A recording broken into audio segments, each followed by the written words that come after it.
نحمده ونصلي على رسوله الكريم أما بعد فأعوذ بالله من الشيطان الرجيم بسم الله الرحمن الرحيم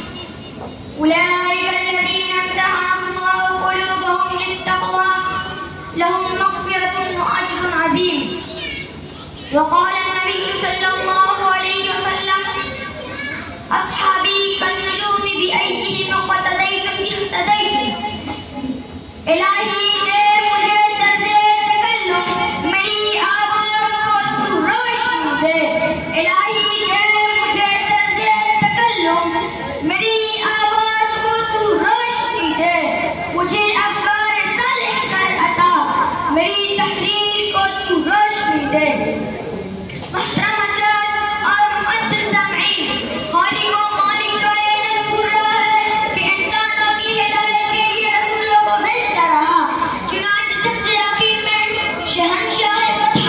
تاجدار مدینہ سرور کائنات خاتم الانبیاء محمد صلی اللہ علیہ وسلم کو بھیجا اب نبیوں کا سلسلہ ختم رسولوں کا سلسلہ ختم قیامت تک کوئی نبی آنے والا نہیں یہ دین آخری دین ہے یہ شریعت آخری شریعت ہے یہ مذہب آخری مذہب ہے یہی وجہ کہ اللہ پاک نے آپ صلی اللہ علیہ وسلم کو صحابہ کی باقاعدہ اور مقدس جماعت عطا فرمائی کہ جس نے مذہب اسلام کو زندہ کرنے اور پھیلانے میں تن من دھن کی بازی لگا دی چنانچہ تاریخ شاہد ہے کہ ان سچے جانشینوں نے دین اسلام کی خاطر وہ قربانی پیش کی ہے جس کی نظیر پیش کرنے سے عالم انسانیت تحید اور خالی ہے یہی وہ صحابہ ہیں جنہوں نے خداوندی اور پیغام محمدی کو عام کرنے کے لیے گردنیں کٹا دی اور جگہ پیغام بچوں کو یتیم کر دیا قرآن پاک میں جا بجا اللہ نے ان کی تعریف فرمائی ہے قرآن ان نفوس قدسیہ کی تعریف میں عدم اللسان ہے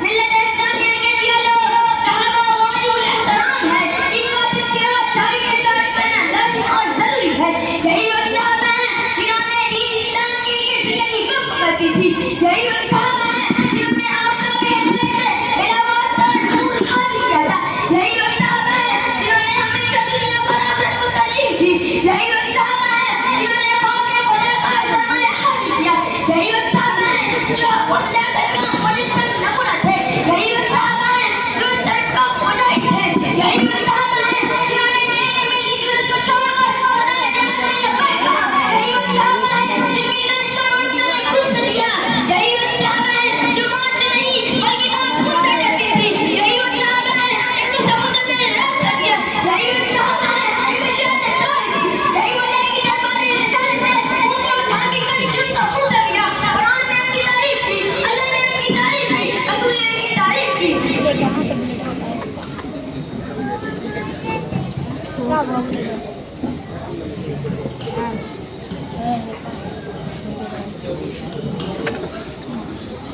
لیکن کچھ بدبخت لوگ ان پاکیزہ نفوس کی شان میں کیچڑ اچھالنے سے باز نہیں آتے ان پر کان اور تشریح کرتے ہیں آئے افسوس کاش ان برائی کرنے والے کا قلم ٹوٹ جاتا کاش ان کا ہاتھ جل ہو جاتا کاش ان کی زبان معاف ہو جاتی میں پوچھنا چاہتا ہوں ان برائی کرنے والوں سے کہ وہ عرب کا دبتے ہوئے سہرا اور چلچلاتی ہوئی دھوپ میں ظلم و ستم کس نے برداشت کیا صحابہ نے اسلام کی خاطر قربانی کس نے دی صحابہ نے گردنیں کس نے کٹائی صحابہ نے عورتوں کو بیوہ اور بچوں کو یتیم کس نے دیا صحابہ نے رائے خدا میں مال و دولت کس نے اٹھایا صحابہ نے عورتوں کو بیوہ اور بچوں کو یتیم کس نے دیا صحابہ نے اسلام کو کس نے پروان چڑھایا صحابہ نے ہم کو طاقت کا پرچم کس نے لہرایا صحابہ نے باطل کے جھنڈے کس نے گرائے صحابہ نے کفر و شرک کا گلا کس نے گھونٹا صحابہ نے پیر پر پتھر کس نے باندھے صحابہ نے فاقوں پر فاقہ کس نے کیا صحابہ نے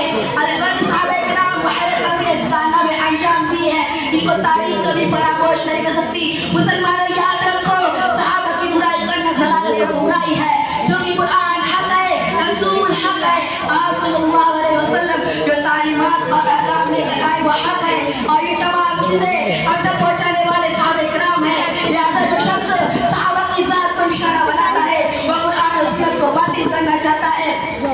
دوستو ہم سب مل کر اس بات کا عہد کریں گی صحابہ کرام کی تقدس کی حفاظت کریں گے اور تعلیم حیات اسلام کی پاسبانی کریں گے دعا کیجیے خالق مسلمانوں کو عقیدے کی سلامتی عطا فرمائے اور اسلام دشمن طاقتوں اور باطل فتنوں کی دشمنی کو ختم فرمائے اور اللہ پاک ہم سب کو صحابہ کرام رضی اللہ عنہم کا احترام نصیب فرمائے. آمین. وآخر دعوانا الحمدللہ.